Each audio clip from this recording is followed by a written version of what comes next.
Good evening, everyone. Welcome to Zillion Productions, and we're reporting about call center agents.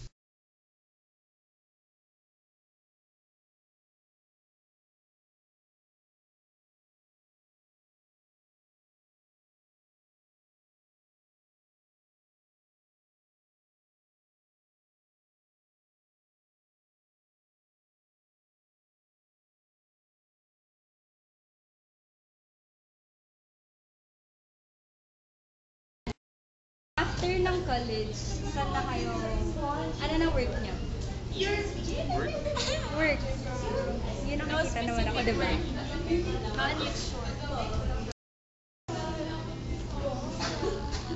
I'm not really sure about it. Upo na ako. Ikaw.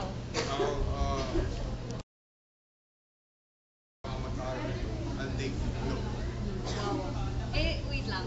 Naisip niyo ba na maging call center after ng college or kahit ngayong college? Why?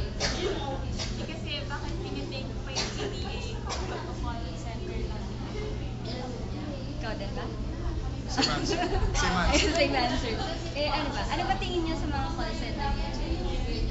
Um, yung mga English na hindi nakapag-mamaya ng college, manatanggap rin sila as long as kaya nilang mag-English. Same answer. After ng college, ano nang work mo? Hindi ko sure. I might go back to school. Masyado nga. Why? Gusto mag-aral eh. O, naisip mo ba na maging call center agent? Hindi, no? Why? Ayaw mo? Not being a, kasi optimistic ako. Parang, kung ano yung tinapos ko, gusto yun yung trabaho. Ayoko yung related lang siya. Ano sa tingin, ano para sa'yo yung call center agent? Para siya sa mga, work siya para dun sa mga nag-specialize na mga, communication skills, mga ganun. Hindi siya yung parang, para sa akin. Yeah, my name is Lynn. Actually, it's Cynthia Lynn Hara. But you can call me Lynn. Yes. Okay. Yes. Ayun. So, first of all, ang question ko is, bakit po kayo nag-call center agent?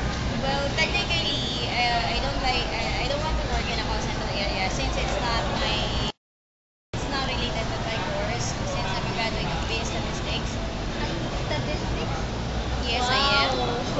But right after graduation, I have worked with Alma Computer College, and there's a lot of things that I need to consider when it comes to education or teaching.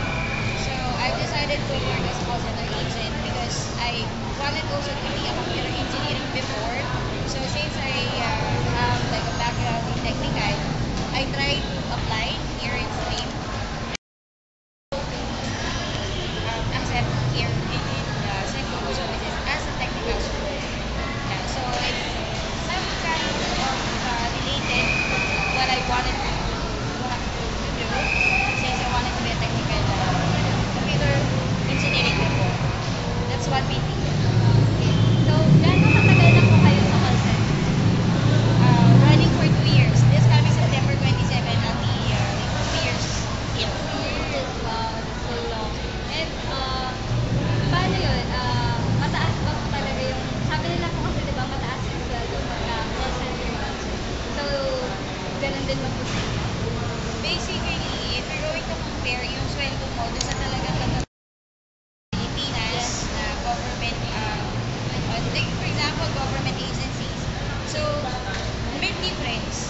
We can say it's like 10% difference doon sa natural na sweldo ng Pilipinas. Kasi, what we are gaining here is like converted na from dollar to peso. But of course, meron pa rin siya mga sinusunod na processes, meron pa rin sinusunod ano tawag doon, terms dun sa payment. So may mga night differential yan. Yun. What we call is, binitawag kami dyan, allowance. Wherein sa government, wala talaga. So, sana po yan sa benefits nyo? Yeah, of course. And then medical, mas malaki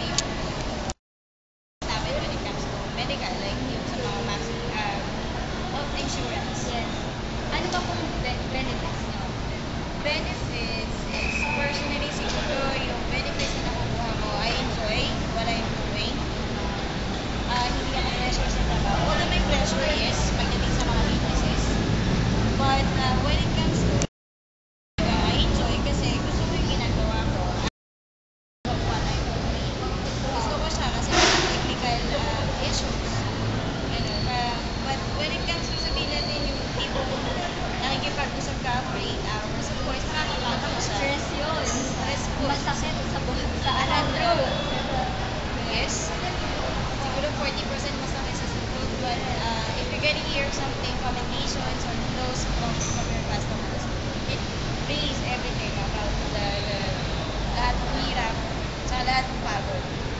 Kasi what give my inspiration here is sa call center is that meron po ako kung ano gusto kong gawin. Right after the shift, gusto kong matulog, gusto kong gumala, I can handle that. For as long as I know kung ano saan yung limitation ko and hindi ako I would say hindi ako nalilate. Just for 2 years yata, twice lang ako na-late. Yan. So, it's parang hindi siya hindi siya yung typical na kaya ka mag-work, kailangan mo trabaho, kailangan mo ganito. You have to be happy for what you're doing. So, ano pa bang pwede? Problems mo. What do you mean problem? Problems na na-encounter nyo sa call center. Sa job na ba ito? Yung sa job. Problems, shifting ng schedule. Like for example, on the 12 midnight shift, and then the next shift will be in the morning, 8 o'clock in the morning. So, it's like, napakalaki ng gap para makabawi yung time, time yung body clock mo. So, yun yung malaking nakaka-affect sa akin kasi sa halos lahat ng sa trainer kasi siya, kapag hindi ka sanay na gusto ng yung palit-palit lang ng oras, nahihirapan ka talaga. Yeah. But anything na mahirap wala naman siguro.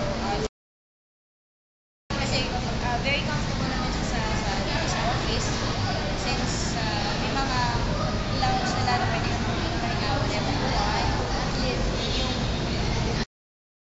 situation mo pagdating sa restaurants, okay. Kung pwede kong itanong, ano pong name ng pinagtatrabaho mo? Street Global Services. Ay, yung nandoon. Okay. Stream. Ayun. Message mo. Ano pong message mo na about call center? Okay.